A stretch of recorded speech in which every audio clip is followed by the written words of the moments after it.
जो देश का माहौल है और 4 चरणों में भारतीय जनता पार्टी चारों खाने चित्त हो चुकी है और उनके आंसुओं की नदी उफान में है। भारतीय जनता पार्टी जो 400 पार का नारा दे रहे थे, अब समझ में आया है 4 चरणों के बाद, वो बात तो ठीक है कि आरक्षण पे सबसे पहले हमला करेंगे, लेकिन 400 पार नारा इसलिए दे रहे हैं कि 543 में 400 के बाद वो सीटें देख रहे हैं, तो वो केवल 143 बन रही हैं। तो वो स्वयं स्वीकार कर रहे हैं कि 143 से ज्यादा वो सीटें जीतने वाले नहीं हैं, क्योंकि 400 पार सीटें 143 ही बनती हैं और 140 करोड़ की जनता इस बार इन्हें 140 सीटों के लिए भी तरसा देगी। ये यूपी, दिल्ली और पंजाब ये 99 सीट के खेल में ही उलझ जाएंगे। यहां कुछ इन्हें हासिल होने वाला नहीं है। रोटी कपड़ा और मकान की तो लड़ाई हम लोग लड़ेंगे, लेकिन रोटी कपड़ा और मकान से पहले हमें संविधान बचाना है। संविधान बचेगा तो लोकतंत्र बचेगा और बाबा साहब भीमराव अम्बेडकर जी का दिया हुआ संविधान ये हमें अधिकार, हमें न्याय दिलाता है। भारतीय जनता पार्टी की इस साजिश को आम लोग समझ गए हैं और इस बार सबसे बड़ी हार भारतीय जनता पार्टी की होने वाली है। अभी तक तो हम ये कहते थे कि ब्रह्मांड का सबसे बड़ा झूठ बोल रही है। अब लग ये रहा है हारने के बाद ये ब्रह्मांड का झूठ का विद्यालय खोलेंगे,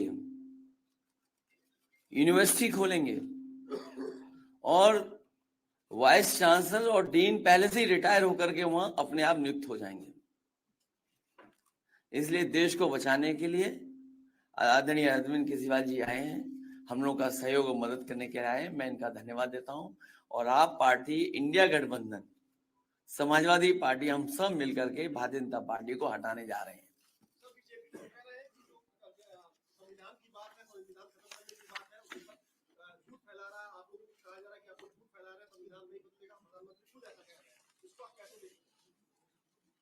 उनकी कौन सी बात सच निकलेगी? अभी आपसे कहा कि 75 साल वाला जो वो है रूल नियम, उसको तो फॉलो किया जाएगा ना, इसी से पता लग जाएगा। और एक मिनट अगर आप इनका इतिहास उठा के देखें पिछले 75 साल का, जनसंघ का, आरएसएस का, थ्रू आउट ये लोग रिजर्वेशन के खिलाफ रहे हैं। तो अब 400 सीटें लाके ये संविधान बदल के उस रिजर्वेशन को खत्म करना चाहते हैं। सब लोग, पूरा देश हतप्रभ है, दुखी है, आज तक पीड़ित है।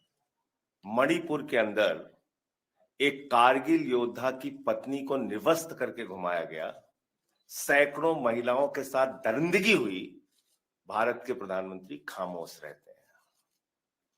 हजारों महिलाओं के साथ प्रज्वल रवन्ना ने बलात्कार किया, दरिंदगी की, मां की उम्र की महिलाओं के साथ। प्रधानमंत्री कहते हैं ये भारत को मजबूती देगा, इसी को वोट देना। ये भारत का भविष्य है प्रज्वल रवन्ना, उसको भगा दिया जाता है बीजेपी के द्वारा। पहलवान बेटियां जब जंतर मंतर पे लड़ रही थीं न्याय मांगने के लिए, तो यही स्वाति मालीवाल जो महिला आयोग की अध्यक्ष थी, रात में उनके समर्थन में गई थी, पुलिस के लोगों ने घसीट के मारा था। हमने देखा यहीं उत्तर प्रदेश के अंदर कुलदीप सेंगर के मामले में, हाथरस के मामले में, देश के प्रधानमंत्री खामोश रहते हैं, एक शब्द नहीं बोलते। आम आदमी पार्टी हमारा परिवार है, पार्टी ने अपना रुख साफ कर दिया है और मैं चाहता हूं जितने विषय मैंने आपके सामने रखे हैं, देश के प्रधानमंत्री और भारतीय जनता पार्टी को जवाब देना चाहिए। स्वाति मालीवाल के मामले में जवाब देना, जब वो पहलवान बेटियों के लिए जंतर मंतर पे न्याय मांगने गई थी स्वाति मालीवाल जी, उस समय घसीट घसीट के मरवाया पुलिस वालों से। तो इसलिए इस पे राजनीतिक खेल ना खेलें, मैं सिर्फ इतना कहना चाहता हूं। धन्यवाद।